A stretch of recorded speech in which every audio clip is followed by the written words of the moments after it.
name is Virginia Woolf. I was a quiet child. I did not talk much. I liked to sit still. I liked to watch. I watched people walk. I watched light on the wall. I listened to sounds in the house.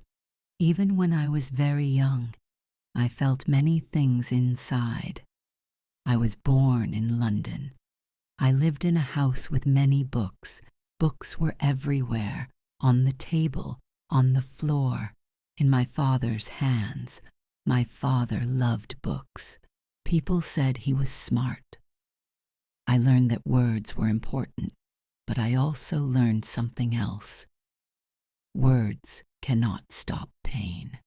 When my mother died, everything became quiet. The house was still there. The rooms were the same, but something was gone. I did not know how to say it. I only felt it. After that day, I watched the world more carefully, because I knew things can disappear. And when things can disappear, you must look closely. As I grew older, my mind became very busy. Too many thoughts came at one time. They did not wait. They did not rest. At night, I could not sleep well. In the day, small sounds felt too loud. Doctors talked to me. They used big words, but what I felt was simple. I felt tired. Not tired in my body. Tired in my mind. Some days it was hard just to wake up. I was not sad all the time. I was heavy. My thoughts felt heavy. Still, I knew what was happening. I could see my own fear. That scared me. People said, "Do not think so much," but thinking was where I lived. Slowly, very slowly, I understood something. My mind was not broken. It was open. Too open, like a window in the rain. I did not need to close it. I needed to learn how to live with it. I began to write, not to be famous, not to be great. I wrote to feel calm. When I wrote, my breathing became slow. My thoughts came one by one. They waited. They stayed. Writing helped me stay alive inside myself. Words gave my mind a shape, and they gave my day a rhythm. I wrote about small moments, a woman standing by a window, a thought passing through the mind. Some people did not understand my stories, and they asked, "Where is the action?" But others felt something true. That was enough for me. I was writing for quiet people, people who feel deeply, people who live inside their thoughts. Later, I met a man named Leonard. He was calm. He did not speak too fast. He did not push me. He listened. Many people looked at me and only saw my illness. Leonard looked at me and saw a person. He did not say, "Be different." He said, "I am here." That simple sentence was like warm tea. Not exciting, but safe. We got married. Some people did not understand. They asked, "Can she be a wife?" But Leonard did not answer that. He asked, "How can we live in a good way?" We made a life with quiet space. We made days with calm steps. He helped me rest. He helped me eat. He helped me sleep. Not like a boss. Not like a doctor. Like a friend. Like a steady hand. I learned something important. Love is not only passion. Love can be care. Love can be patience. Love can be quiet. Leonard and I started a small press. It was called Hogarth Press. It was not big. It was not rich. But it was real. We printed books ourselves. We used our hands. We touched paper. We smelled ink. We worked slowly. When I held the paper, I felt the world again. The work was simple, but it gave me order. One page, then the next page, one line, then the next line. My mind liked that. My mind needed that. Sometimes I still felt fear inside. Sometimes my thoughts got too loud, but the press helped. It gave me a place to stand. Also, it gave me courage, because we were not waiting for others. We were doing it ourselves. And when you do something yourself, you feel less small. As a woman, I saw many women around me. They were smart. They were strong, but they had no space, no quiet time, no money, no room. People said women should only serve family, serve rules, serve other people's needs. I did not hate men, but I hated the cage. I began to say something simple. A woman needs a room of her own, a real room with a door, a place to sit, a place to think, a place to write. Also, a woman needs a life of her own, not a life borrowed, not a life taken, a life chosen. When I said this, some people got angry. They said, "She is too proud." But I was not proud. I was honest. Without space, the mind cannot breathe. Without space, the heart becomes tired. So I kept saying it, softly, clearly, again and again. Then the world changed again. War came, not like a storm in one day, more like a dark sky that slowly covers everything. People talked about danger. People talked about power. People talked about fear. The radio was full of heavy news. The streets felt tense. Even quiet people began to speak with sharp voices. I felt it all. I felt the world's worry inside my own body. At night, I listened to the wind. I listened to planes. I listened to silence between sounds. Sometimes my mind started to shake again, not because I was weak, because I was open, too open, like before. Leonard stayed near me. He watched my eyes. He watched my sleep. He tried to protect my quiet. But the world was loud, and the loud world can enter a quiet mind. Still, I wrote, even when my hands were tired, even when my heart felt heavy, because writing was my way to hold on. Some days were very hard. I woke up, but my body felt heavy. Not sick, just heavy. Getting out of bed took a long time. I sat on the edge of the bed. I looked at the floor. I waited. Leonard did not rush me. He did not say, "Be faster." He waited with me. That waiting was kindness. On hard days, small things mattered. A warm cup of tea, a quiet room, a chair by the window. I told myself, today, I only need to breathe. Not to win, not to be strong, just to stay. Sometimes that was enough. Sometimes it was not. When it was not, I did not fight myself. I rested. I learned this slowly. Fighting made things worse. Softness helped more. On better days, I went outside. I walked slowly. London was busy. People moved fast. Carts rolled by. Voices filled the air. I did not hurry. I walked at my own speed. I looked at faces. Some looked tired. Some looked hopeful. Some looked lost. I felt close to them, even without words. I liked walking near the river. Water always moved forward, not fast, not slow, just forward. That helped me. When my mind felt stuck, my feet kept moving. One step, then another. Walking taught me something. You do not need to see far.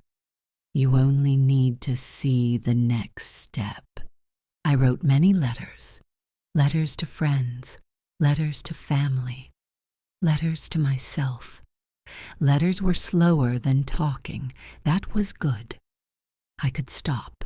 I could think. I could choose my words. In letters, I told the truth, not big truth, small truth. I am tired today. I feel calm today. I feel afraid, but I am still here. Writing the truth did not make it heavier. It made it clear. When things are clear, they hurt less.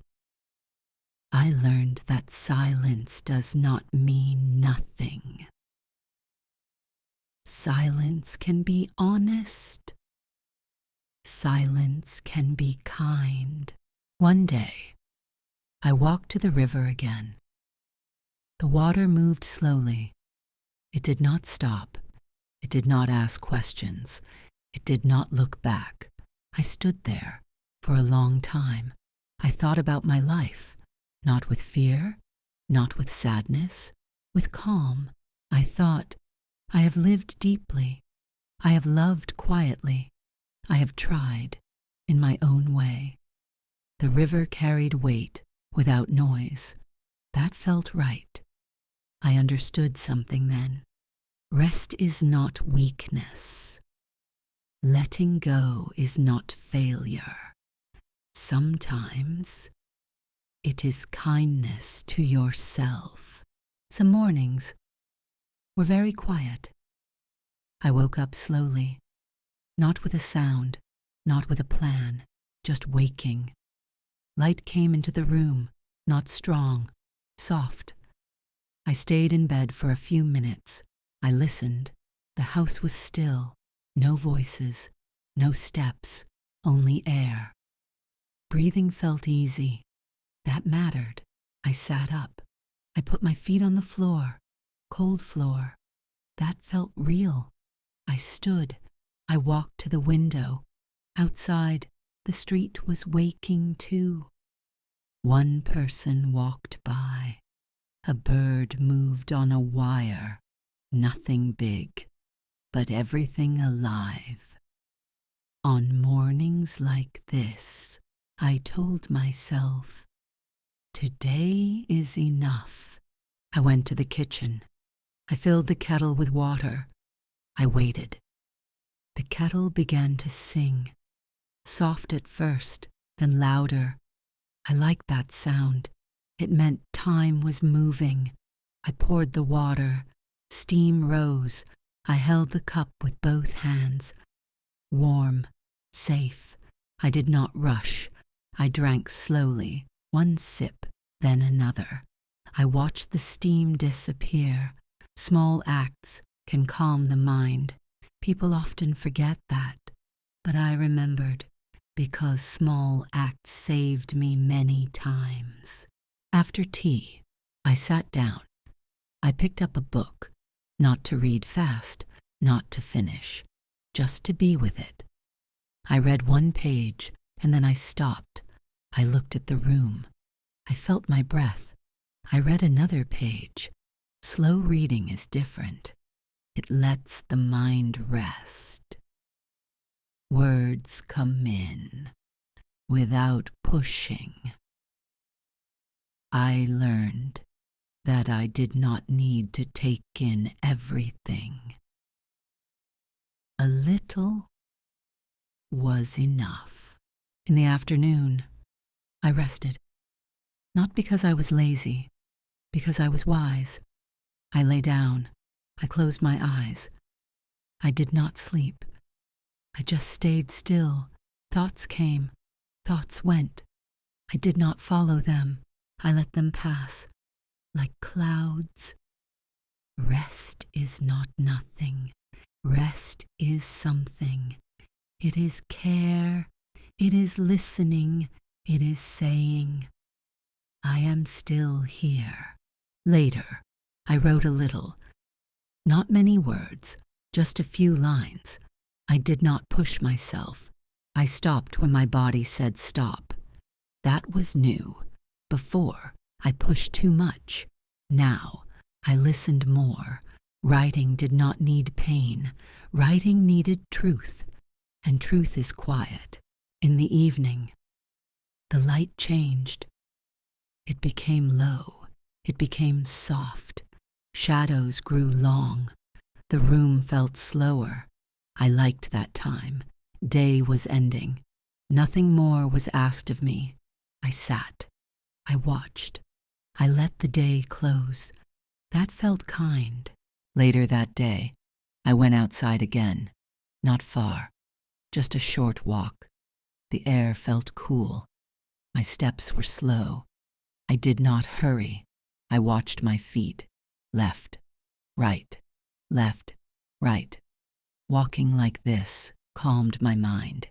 I did not think about tomorrow.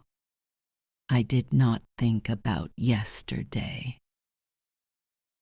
I only felt the ground under me. That was enough. At home, I listened to the house. The house had sounds, a floorboard, a door, the clock. Tick, tick, tick. These sounds were small, but they told me something. Life was still moving. I was still here. I sat quietly. I let the sounds come to me.